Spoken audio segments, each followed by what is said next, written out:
Good morning, good morning, good morning. This is Dr. Herbert Harris, and this is Success Mentorship Call number 106. And I want to welcome everybody to our program today. It's a special one, and I think that you're going to, I know that based on where we are right now, we're going to have some powerful information to help you move forward, do better, survive, and thrive. As always, a lot of the things that we cover today are taken from our book, The 12 Universal Laws of Success. And we are going to be focusing on Chapter 8, the 8th Law of Success, the Law of Value. Our topic for today is solving the riddle of survival. And that is very important because right now we are in the middle of a crisis situation. As they say, we're in the middle of a pandemic. And something that we really never heard or experienced before, possibly in the Great Depression. But the idea is that many of the things that we counted on, our salary, our income, are no longer there. That there's a lot of uncertainty about going forward, about our jobs, about our means to take care of ourselves and our family. Even whether you'll have a job after this is all over. And when I thought about this has really been a wake-up call. Good morning, those of you who are joining us on Facebook. Thank you so much, Olden and all my team there. Great, thank you. That this pandemic experience is really a wake-up call. And it's a wake-up call for all of us to really look at our financial situation.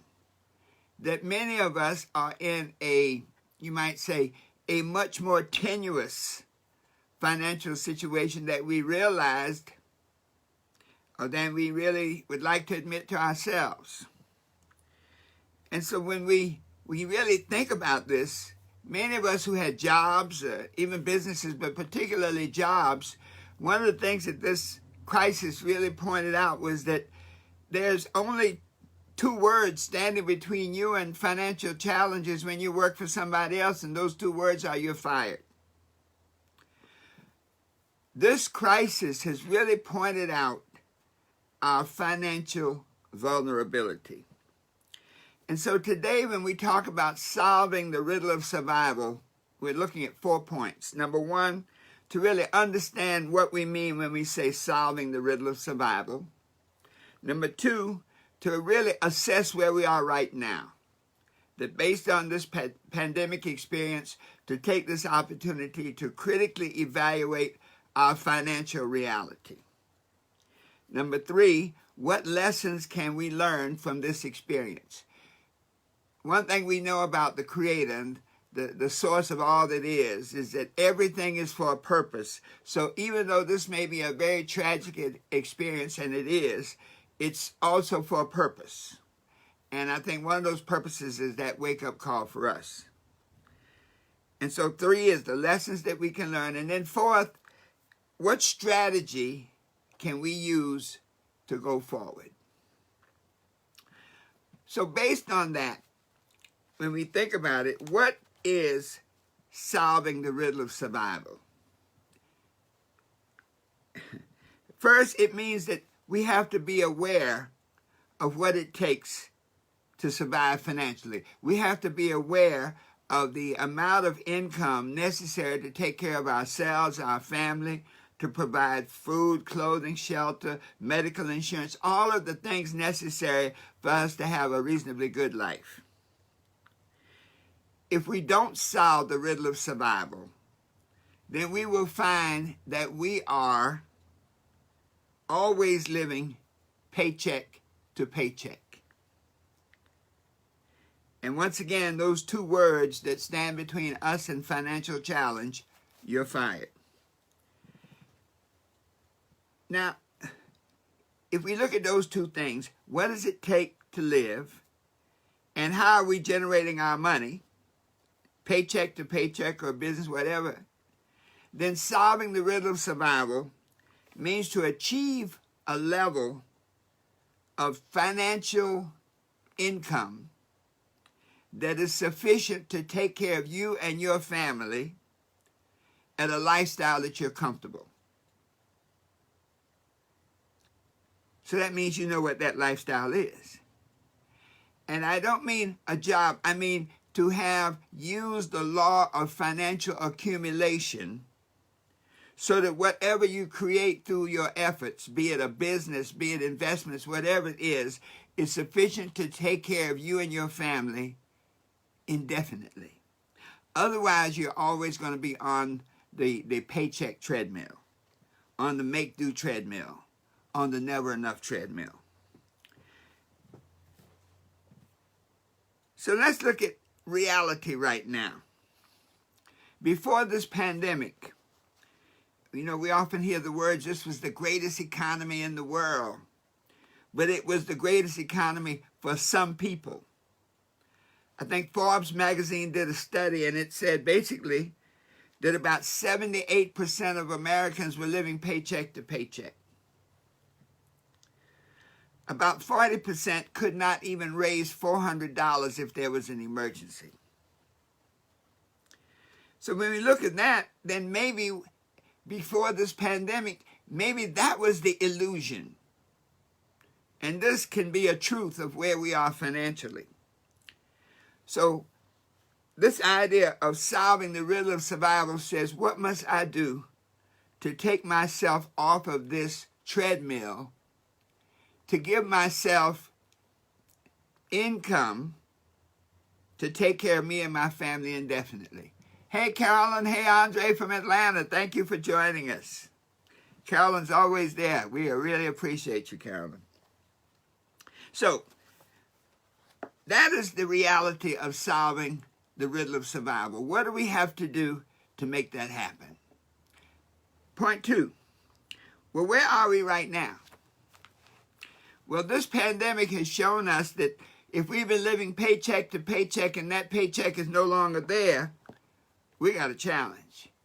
What it has shown us is that so many of us have no savings, are in debt. We have been literally living on financial quicksand,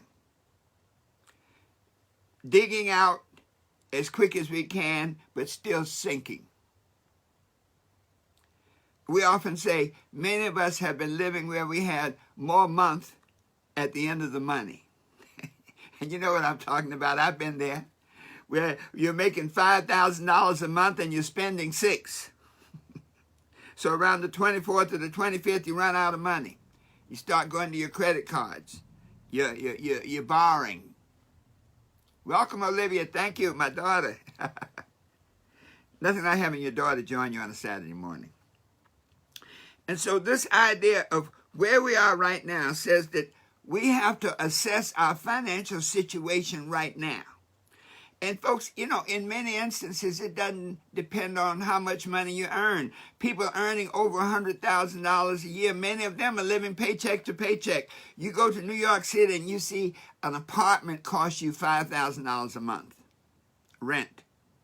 And the old rule of thumb says that your rent should be, or your mortgage should be 25% of your income. So $5,000 a month is 25% of your income. That means you need to be making $20,000 a month just to stay in New York. That's $250,000 a year. So many people over $100,000 a year are doing the same thing that we are doing at 40 or 50 or 30 or 20. They're living paycheck to paycheck. Just a bigger paycheck. Bigger paycheck, bigger bills. So we have to look at where we are right now. Let's assess our financial situation. Where are you on your bills? When the money's not coming in, you really have to pay attention to your bills. Where are you on your bills? Is your insurance paid? How much cash do you have available? How long can you last? When we look at the food lines, the people who are going to food banks, you would have never thought that the way America looked 90 days ago was an illusion. That these people were only 1 or 2 paychecks away from being in the line for the food bank. of not having the basic necessity of life, food. Think about this. If you don't have any food to eat, do you think you're going to pay your rent? Maybe. And so this is symptomatic of a reality that is an illusion that we've been living in. So when we evaluate where we are right now, let's be very honest with ourselves, folks.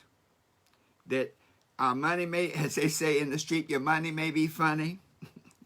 You're busted, okay? And so this virus situation says, let's look at our finances.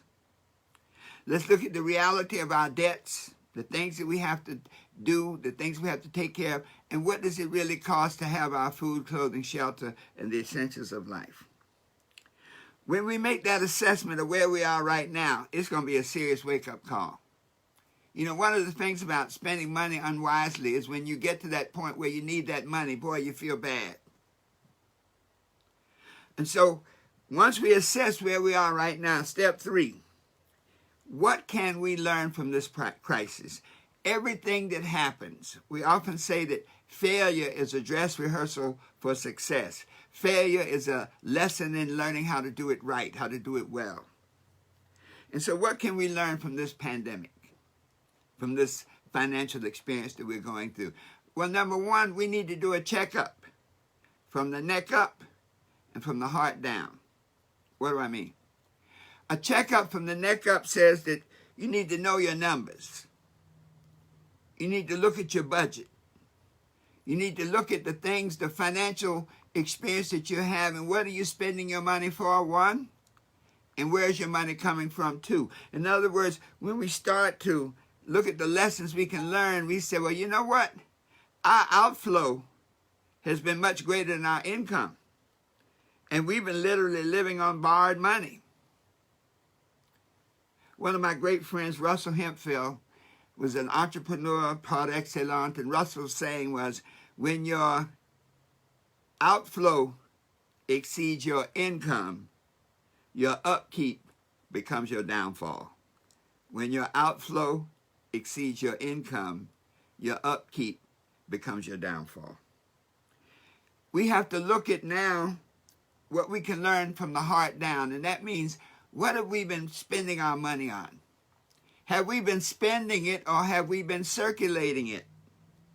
You know, when I worked for Reverend Ike, the difference between spending and circulating was this. When you spend money, you send it out there with no expectation of return. It's like when you buy a car, the moment you drive off the lot, you've lost 10 or 20% of the value of the car. When you circulate money, you put it into things that give you, you have an expectation of return. So every expenditure of money is really an investment. And so when you start to look at where you are, the lessons from the heart down, it says, maybe I need to be more attentive to how I've been spending my money.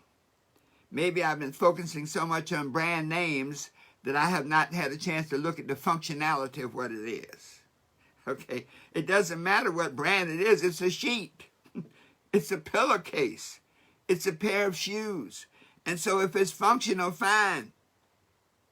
So when we look at things from the heart down, it really says that we need to now see what's really important.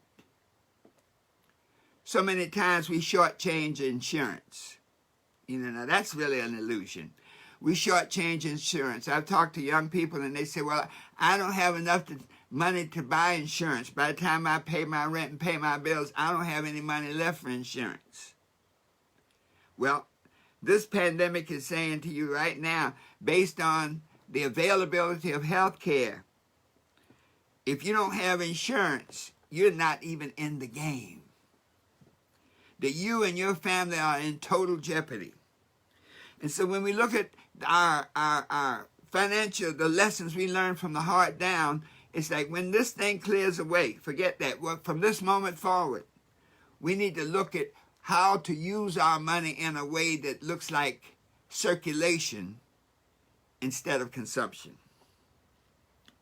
What we can learn right now is we need to understand the 4 principles of wealth accumulation, the 4 principles of accumulation periodly. That's an interesting word, periodly. Gotta remember that one.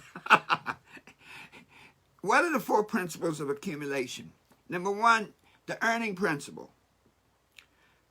How much are you earning in exchange for the hours that you give? How much are you earning in exchange for the hours that you give? Because you're exchanging your most valuable asset for your most valuable asset. You're exchanging your time for the wherewithal to take care of yourself and your family. You must understand the spending principle. What are the things that you invest your money in? And the spending principle, look at it from a point of view of circulation. That everything that you put money into should be with the expectation of return. That we look at spending like, the cup of water next to the well.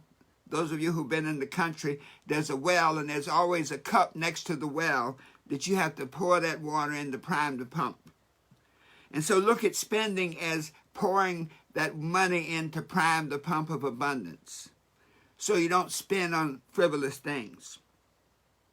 Look at the saving principle, that once you have the income and the spending in check, then you have to save a certain amount. A squirrel has a natural instinct to save acorns for a winter never experienced. In other words, the animals are able to predict and prepare. And so the savings principle is something in man that we have to choose to save no matter what. A person said once, well, I don't make enough money to save. Well, that's absolutely why you have to save. Okay. If you're only making $10 an hour, you need to be saving $2. And you adjust your expenditures accordingly, or you increase your ability to make money because you say, I got to save some money because I have to prepare for a rainy day. We are individually just like a business. Every city, every state you go into, they have what they call the rainy day fund. That fund is there in case of the unexpected. Well, if we ever want to be free, a part of solving the riddle of survival is to have that savings principle working. The 4th principle of accumulation is the investment principle. Ideally, you want to spend less than you earn, save a portion of the difference between what you earn and what you spend, and invest the portion of what you save to generate future income. These 4 principles now, look at them and see how, based on where we are right now, these principles can be guiding to get us out of this.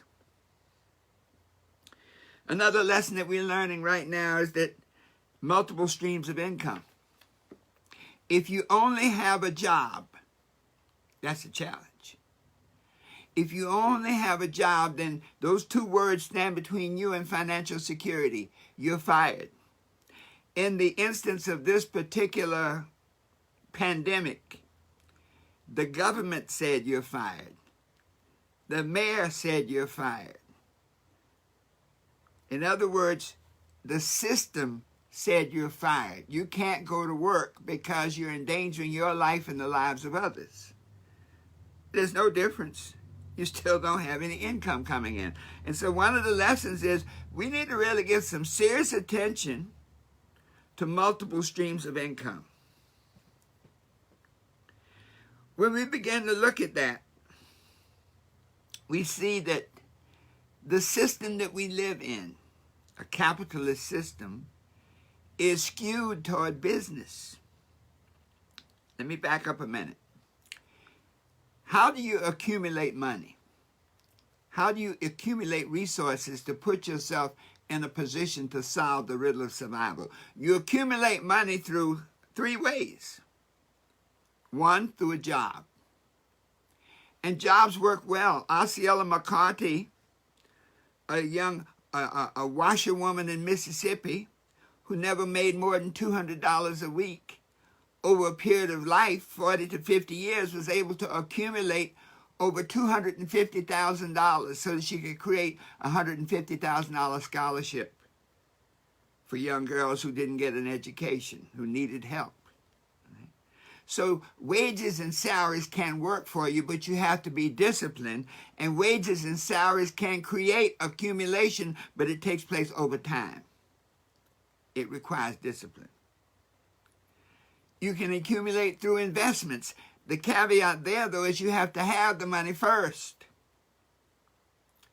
You know, one of the interesting things about our life experiences as we're going through this pandemic, and a lot of people are making their transition.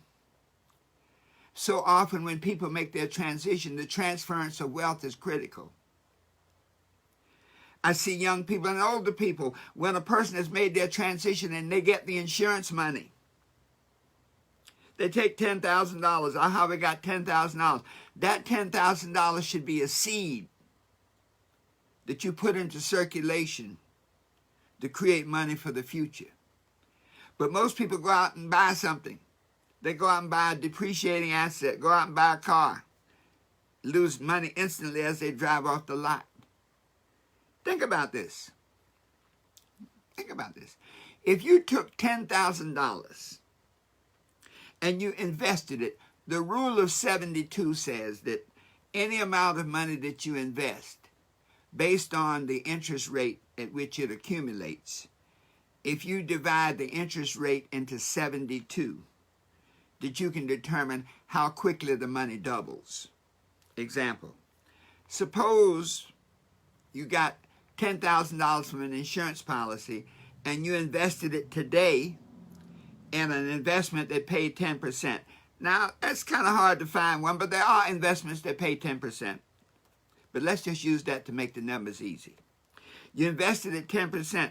10% into 72 says 7 is 7.2. So basically, your money doubles every 7 years. I can show you how in 50 years, just doing that $10,000 will be $1 million. Let me show you how quickly. At 10%, $10,000 in 7 years becomes $20,000. In 14 years becomes $40,000. In 21 years becomes $80,000. In 28 years becomes $160,000. In 35 years becomes $320,000. In 42 years becomes $640,000. And in 49 years becomes $1,280,000.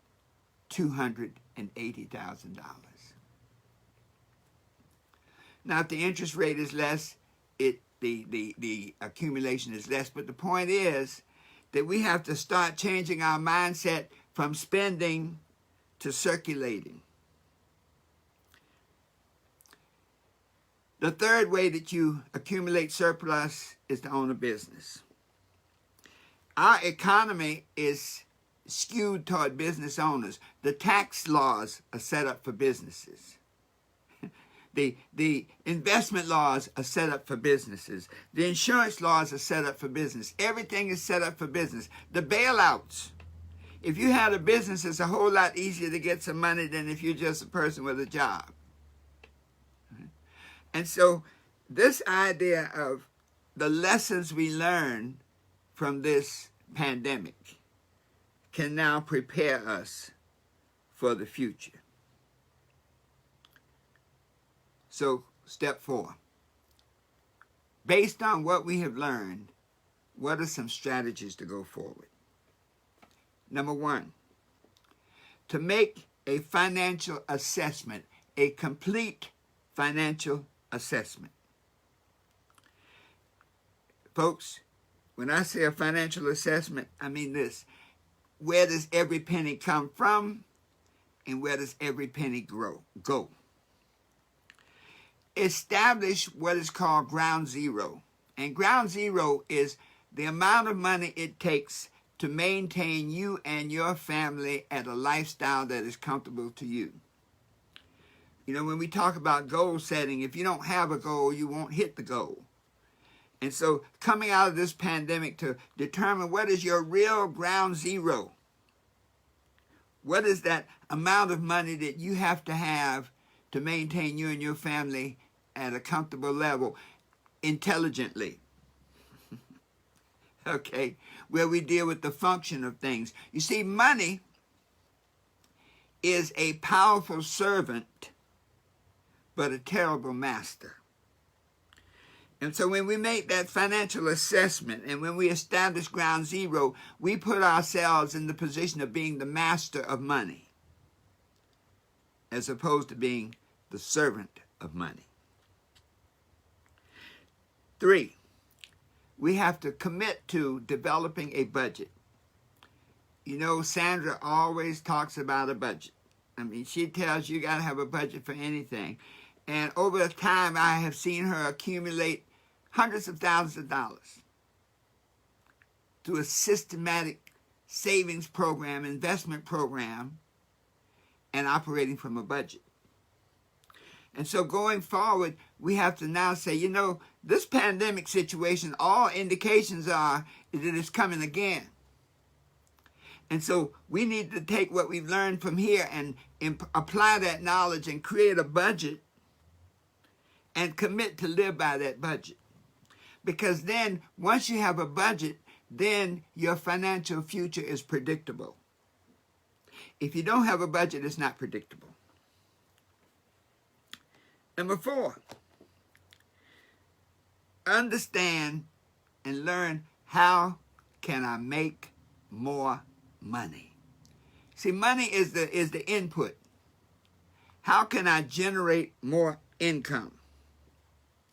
And once you start looking at how can I generate more income, those 3 ways to accumulate money and generate income, a job, a business, and investments become your guiding light. And so going forward, you need to look at a strategy now how to mix the two. Maybe you need to look at a job now where you get paid more money. Maybe you need to up your skill level.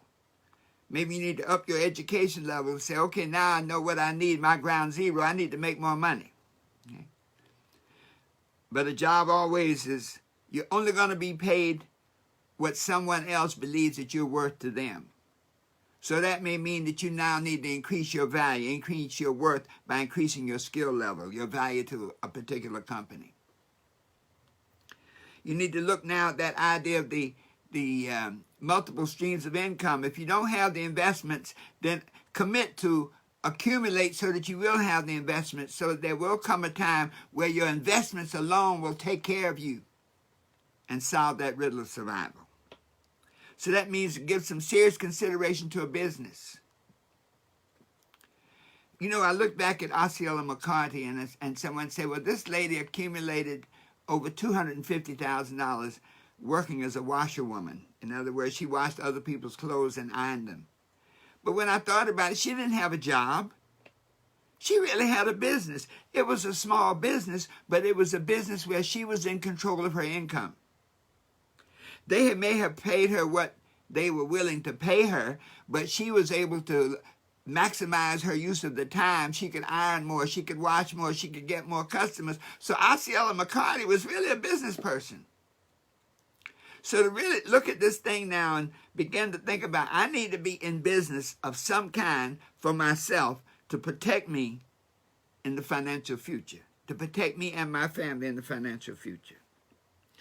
To look at these multiple streams of income now and say, over this next year, I commit now to earn as much as I can if I have a job, to make myself more valuable, to save as much as I can, to prepare for the future, to diversify my income by starting a business from some of the money I have saved, to put a portion of that into some type of business that generates income based on not just my efforts, where I can leverage my money. One of the beauties of being in business is you can leverage your money. I commit now to invest so that there comes a time where my money alone will take care of me. Now, let's go back to the example again. Remember we said $10,000 over 49 years would give you $1.2 million. Well, think about this now. 49, 50 years. Suppose you'd started that at 20 years old. Whatever, somebody made the transition, you got the 10,000, you invested, and now you're 70 years old. You have $1.2 million in the bank accumulated.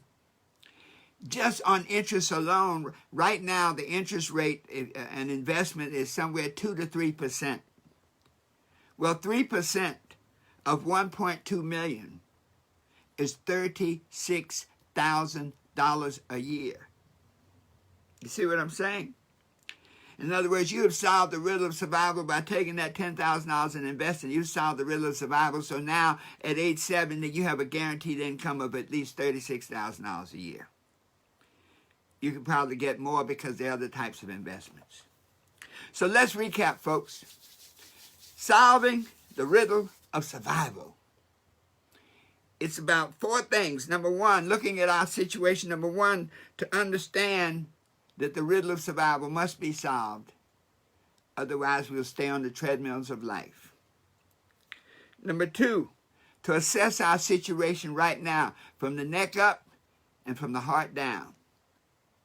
To know where we are financially, what our assets are, our liabilities. Number 3, to learn the lessons. This pandemic experience is for a purpose.